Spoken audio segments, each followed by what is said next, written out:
১. শৈশবে মানসিক অবহেলা। শিশুকালেই মানুষের আবেগের ভিত্তি তৈরি হয়। এই সময়টাতে মা যদি সন্তানের কথা না শোনেন, কান্দাকে গুরুত্ব না দেন, ভালোবাসা প্রকাশে কৃপণ হন, তাহলে সন্তানের মনে একটা নীরব অভিমান জন্মায়। সে ভাবে, আমি কাঁদলেও কেউ পাশে ছিল না। এই অবহেলা বড় হয়ে গিয়ে রাগে পরিণত হয় না, বরং এক ধরনের শূন্যতায় রূপ নেয়।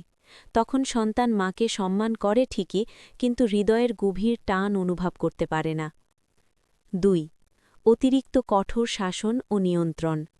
শাসন প্রয়োজন, কিন্তু অতিরিক্ত হলে তা ভালোবাসাকে ঢেকে দেয়।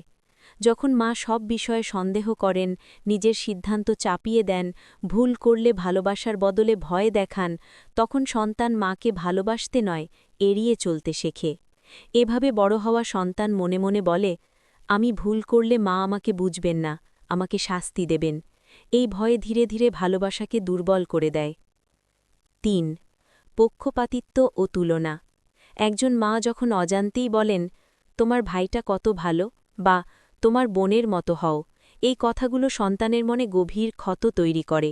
সে নিজেকে কম গুরুত্বপূর্ণ মনে করে, ভাবে, মায়ের ভালোবাসায় আমার জায়গা নেই। এই অনুভূতি একদিনে যায় না, বছরের পর বছর জমে থেকে একসময় মায়ের প্রতি মায়াকে নিঃশেষ করে দেয়। ৪. মানসিক নির্যাতন ও অপমান।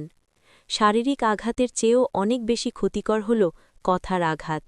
তোমাকে দিয়ে কিছু হবে না, আমার কপাল খারাপ, এই কথাগুলো সন্তানের আত্মসম্মান ভেঙে দেয়। মা যখন নিজের রাগ, হতাশা বা জীবনের ব্যর্থতা সন্তানের ওপর ঝাড়েন, তখন সন্তানের মনে মা হয়ে ওঠেন কষ্টের প্রতীক। ভালোবাসা সেখানে জায়গা পায় না। ৫. সময় ও আন্তরিক যোগাযোগের অভাব। মা হয়তো সারাদিন ব্যস্ত, ক্লান্ত, কিন্তু সন্তানের কাছে সবচেয়ে প্রয়োজন তার কথা শোনার একজন মানুষ। যখন মা সন্তানের কথা শুনতে চান না, অনুভূতিকে ছোট করে দেখেন, তখন সন্তান আর কথা বলতে চায় না। নীরবতার মধ্যেই সম্পর্ক দূরে সরে যায়। কথা না হলে অনুভূতিও মরে যায়। ৬. অতীতের অমীমাংসিত কষ্ট। অনেক সময় মা না জেনেই সন্তানের জীবনে এমন সিদ্ধান্ত নেন যা তার স্বপ্ন ভেঙে দেয়, পড়াশোনা, বিয়ে, পেশা বা সম্পর্ক নিয়ে।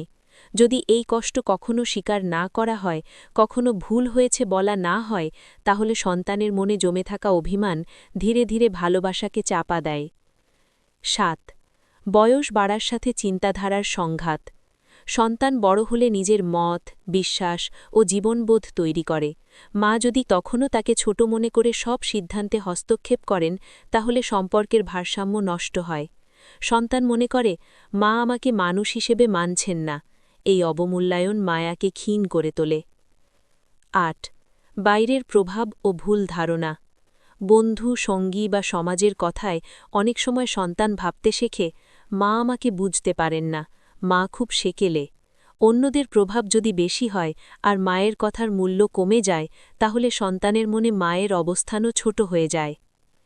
৯. স্বার্থকেন্দ্রিক সম্পর্কের অভ্যাস। যখন সন্তান শুধু নিজের প্রয়োজনেই মাকে মনে করে, টাকা, সাহায্য, দোয়া বা সুবিধার জন্য, তখন সম্পর্কটা আর আবেগের থাকে না। মা তখন হয়ে যান ব্যবহারযোগ্য মানুষ, ভালোবাসার মানুষ নন। এই অভ্যাস ধীরে ধীরে মমতাকে নিঃশেষ করে দেয়। ১০. কৃতজ্ঞতার অভাব। সবচেয়ে নীরব কিন্তু ভয়ঙ্কর কারণ। মায়ের ত্যাগকে স্বাভাবিক ধরে দেওয়া, কষ্টগুলো না দেখা, না বোঝা, এই অবহেলাই মায়াকে ধীরে ধীরে মেরে ফেলে। যে সন্তান কৃতজ্ঞ হতে শেখে না, সে ভালোবাসতেও ভুলে যায়। শেষ অনুভূতির কথা। মা সন্তানের সম্পর্ক ভাঙে না একদিনে, ভাঙে অবহেলা, না বলা কথা, জমে থাকা অভিমান আর না বোঝার কারণে।